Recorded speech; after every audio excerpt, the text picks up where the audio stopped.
দেখুন মিস্টার চ্যাটার্জি, কালকের মধ্যে আপনাকে প্রজেক্টটা কমপ্লিট করে দিতেই হবে। বোন তুই? আমি ওসব কিছু শুনতে চাই না।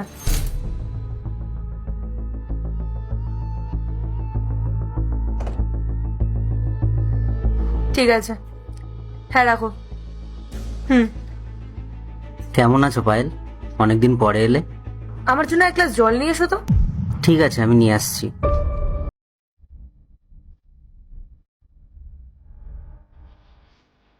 তুমি দাঁড়িয়ে দাঁড়িয়ে আমার মুখ কি দেখছো? এগুলোকে এখানে রাখো আর গাড়িতে গিয়ে ওয়েট করো।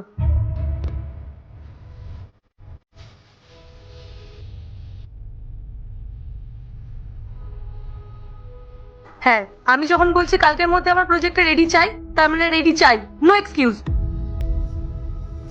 বোন তুই যে আসবি একবার অন্তত ফোন করে বলতে পারতি। দিদি, একদম সময় পাইনি রে, তাই ভাবলাম একেবারে এয়ারপোর্ট থেকে নেমে তোর সাথে এসে দেখা করে যাই। তুই তো জামাইবাবুকে নমস্কার করেছিস? ও নমস্কার জামাইবাবু, আসলে কাজে এত ব্যস্ত ছিলাম যে মাথা থেকেই বেরিয়ে গেছে। কোনো ব্যাপার না পায়েল, আমি তোমার পরিস্থিতি বুঝতে পারছি। তা বলো, তোমার কাজ কেমন চলছে? আমার কাজ তো ভালোই চলছে, দিনরাত শুধু উন্নতি আর উন্নতি। তা তোমার খবর বলো, এখনো কি সেই 15,000 টাকার চাকরিটাই করছো? পায়েল কি খাবি বল, আমি তোর পছন্দের কিছু বানিয়ে দিই। না না দিদি, কিচ্ছু খাবো না, আমার হাতে একদম সময় নেই।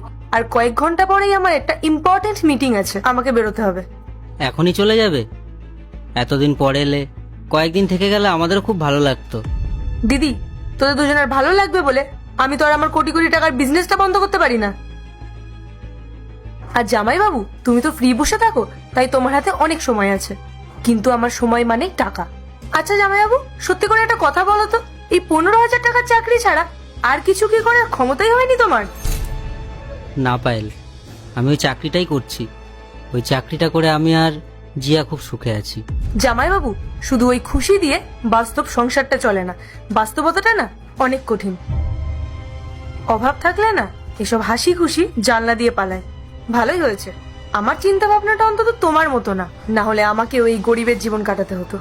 অন্তত তোমার এই পুরনো ধ্যান ধারণাগুলো তো এবার পাল্টাও।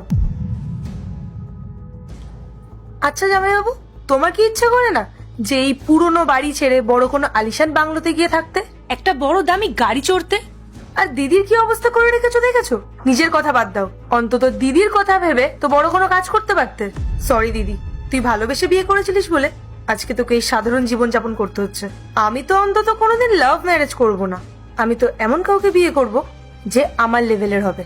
তোর তো সেই একই কথা যে টাকা দিয়ে সব হয় না, আজ তোর এই কথাটা মিথ্যে প্রমাণ হলো তো। চুপ কর পায়েল, তখন থেকে তুই আমার স্বামীকে অপমান করে যাচ্ছিস। আমি তোকে কোনো কিছু বলছি না, কারণ তুই আমার ছোট বোন হোস। দেখ বোন, সবকিছুর না একটা সীমা থাকে। তুই আমাদের সাথে দেখা করতে এসেছিস না আমাদের নিচু করতে? আর তোর যদি কিছু বলারই থাকে সেটা তুই আমাকে বল, ওকে কিছু বলবি না। ঠিক আছে দিদি, তোদেরকে বোঝানোর আমার কোনো শখও নেই। নেহাত তুই আমার দিদি হোস, তাই আমি তোর সাথে দেখা করতে এসেছিলাম, না হলে এই রকম জায়গায় নিজের পা রাখার আমার কোনো ইচ্ছাও নেই।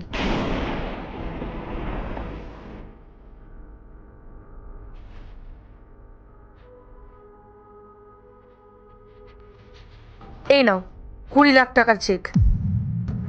আমার জামাই বাবু রোদে পুড়ে হেঁটে ঘুরবে, এটা তো ভালো দেখায় না। এটা রাখো, কাল গিয়ে একটা ভালো বড় গাড়ি কিনে নিও, অন্তত দিদিকে নিয়ে ঘুরতে তো পারবে। আর হ্যাঁ, যে বাকি টাকাটা সেটা দিয়ে দিদির জন্য কটা ভালো ভালো ড্রেস কিনে দিও না। পায়েল, আমার এই টাকার কোনো প্রয়োজন নেই। আমরা যেভাবে আছি অনেক সুখে আছি, শান্তিতে আছি। আমার এই টাকার কোনো প্রয়োজন নেই। দিদি, এই চেকটা অন্তত তুই রাখ, তোর তো প্রয়োজন হবেই। তোর স্বামীর শখ না থাকলেও তোর তো কিছু শখ আছে, এই টাকা দিয়ে নিজের শখগুলো পূরণ করিস। না রে বোন, আমার এসবের কোনো প্রয়োজন নেই। আমাদের কাছে যা আছে আমরা তা নিয়ে অনেক সুখে আছি। তুই আমাদের সাথে দেখা করতে এসেছিস, এতেই আমরা অনেক খুশি। ঠিক আছে, তোরা যেটা ভালো মনে করিস সেটাই কর। তোদের জন্য কিছু গিফট এনেছিলাম, সেগুলো নিয়ে নিস। আমার দেরি হয়ে যাচ্ছে, আমি আসলাম। জানি না রনিত, পায়েল কবে বুঝবে যে ওর সাফল্যের জন্য আমরা আজ কত কিছু স্যাক্রিফাইস করেছি। ত্যাগের মর্যাদা দেওয়ার ক্ষমতা ও হয়তো হারিয়ে ফেলেছে। ছাড়ো জিয়া, অত চিন্তা করো না, ও একদিন ঠিকই বুঝতে পারবে। হুম, ঠিক বলেছ। তুমি বসো, আমি তোমার জন্য চা নিয়ে আসছি।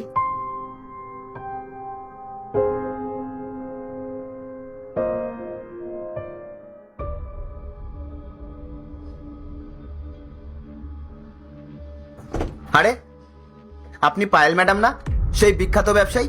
আপনার তো খুব নাম ডাক। হ্যাঁ। আমি আপনাকে প্রায় টিভিতে দেখি ম্যাম, খুব ভালো লাগে আপনার কথাগুলো শুনতে। ধন্যবাদ।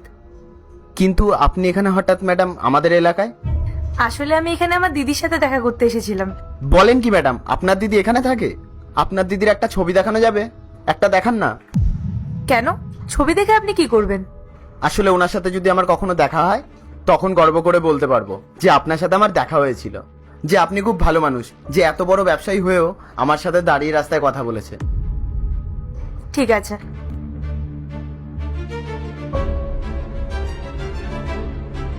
কি ব্যাপার ম্যাডাম, ছবি পাচ্ছেন না? আসলে এই ফোনটা তো আমি কয়েকদিন আগেই কিনেছিলাম, তাই হয়তো এখনো ছবি তোলা হয়নি।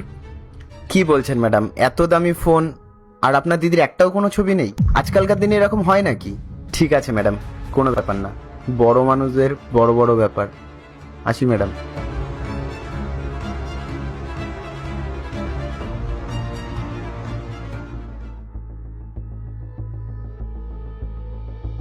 পায়েল, তুমি? হ্যাঁ, আসলে কটা জিনিস ফেলে রেখে গেছিলাম। আসো না, নিয়ে যাও।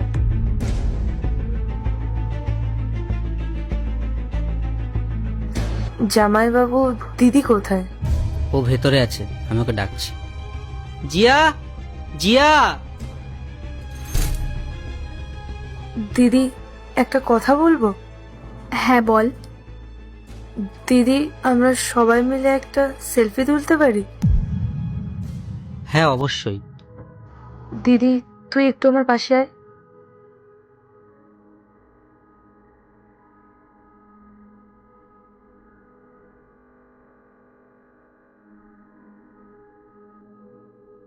সবাই একটু স্মাইল করো।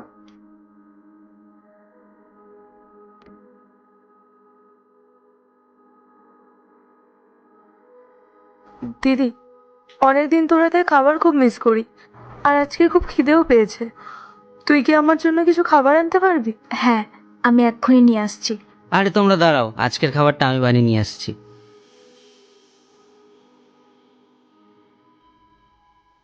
দিদি, তুই আমাকে ক্ষমা করে দে রে। বাবা মা চলে যাওয়ার পর তুই আমার জন্য যা যা করেছিস, আমি টাকার অহংকারে সেই সব কিছু ভুলে গেছিলাম। তুই নিজের শখ পূরণ না করে আমার শখ পূরণ করে গেছিস সবসময়, আর আমি তোকে সবসময় অপমান করেছি, ছোট করে এসেছি। কোনো ব্যাপার না বোন, আমি তো দিদি হই রে। আমি এসব ব্যবহারে কখনো খারাপ ভাবিনি। আয়, আমার বুকে আয় বোন।